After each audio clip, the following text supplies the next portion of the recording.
इसलिए ये कहा, मैंने, आप याद करिए, ये भी कहा था कि साहब मैंने अपना निर्णय कर लिया, मैं जींद की धरती का कर्ज और फर्ज उतारने आया हूं, अब आपकी जिम्मेवारी है, आपने निर्णय करना है कि आप मुझे यहाँ रखना चाहते हैं या नहीं। उन्होंने निर्णय कृष्ण मिड्ढा जी के हक में कर दिया, मैंने हाथ जोड़कर वो निर्णय स्वीकार कर लिया। परंतु एक बात मैंने फिर भी कही, जींद के साथियों को मैं कहकर आया हूँ, हर 15 दिन में मैं जींद के साथियों की संभाल लिया करूँगा। उन 23,000 वोटों को जब तक मैं 60,000 नहीं बना दूंगा, जींद में पिछड़ापन, पक्षपात और भेदभाव जब तक खत्म नहीं कर दूंगा, जींद के लिए मेरा संकल्प और यज्ञ दोनों जारी रहेंगे। जींद के साथियों ने यह अनुरोध भी किया है कि एक कार्यालय कांग्रेस पार्टी का और कांग्रेस पार्टी के लिए वहां एक स्टाफ की नियुक्ति मैं कर दूं।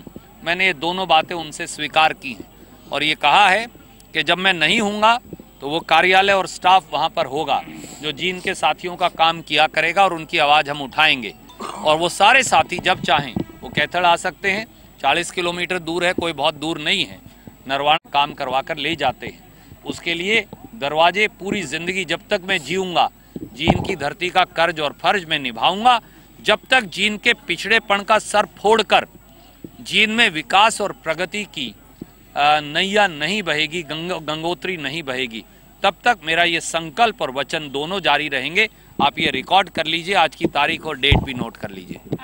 हाल में देश में रोजी रोटी और बेरोजगारी का संकट युवा वर्ग पर सबसे अधिक है।